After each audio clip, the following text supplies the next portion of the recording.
11 апреля на заседании клуба «Край Удмуртский», который проходил в Малом зале Удмуртской государственной филармонии, состоялась презентация книги «Щет Чулык» Елены Минигараевой. Елена Васильевна Минигараева – журналист, поэт, прозаик. Работает заместителем главного редактора газеты «Удмурт-Дуне». Дважды лауреат журналистской премии Общества финской культуры имени Кострена, лауреат конкурса журналистских работ журнала «Этносфера», обладатель первой премии республиканского конкурса журналистов «Удмуртия многонациональная» и ряда других республиканских конкурсов. Печаталась на страницах журналов «Кинеш» и «Инважо». Автор книг прозы, повесть «Мумы. Женское начало» и поэзии «Мон Улычко. Я живу». Новая книга Минигараевой вышла в свет в издательстве «Удмуртия» в 2016 году. Это сборник, который составили разножанровые произведения, рассказы, повесть, детектив, фэнтези, объединенные общей темой непростых женских судеб.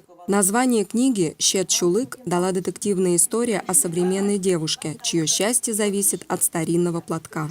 Детектив – явление в удмуртской литературе нечастое. Свое мнение по этому поводу высказала доцент УДГУ Любовь Петровна Федорова, выступившая с литературоведческим анализом творчества Минигараевой.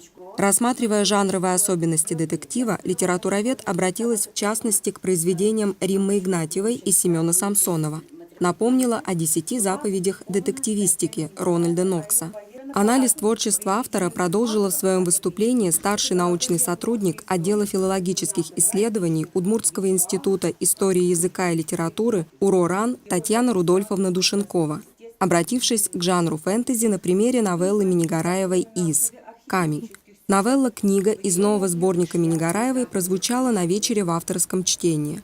Литературно-музыкальную композицию по произведениям писательницы показали студентки Института удмуртской филологии, киноугроведения и журналистики УДГУ София и Ксения Хохряковы и Ксения Касаткина, соло на скрипке. Главный редактор газеты «Удмурт-Дуне» Зинаида Кирилловна Рябинина поблагодарила Национальную библиотеку за организацию встречи, которую уже давно ждали читатели, и еще раз отметила многогранность таланта и большую работоспособность Елены Минигараевой, успешного журналиста, писателя и поэта,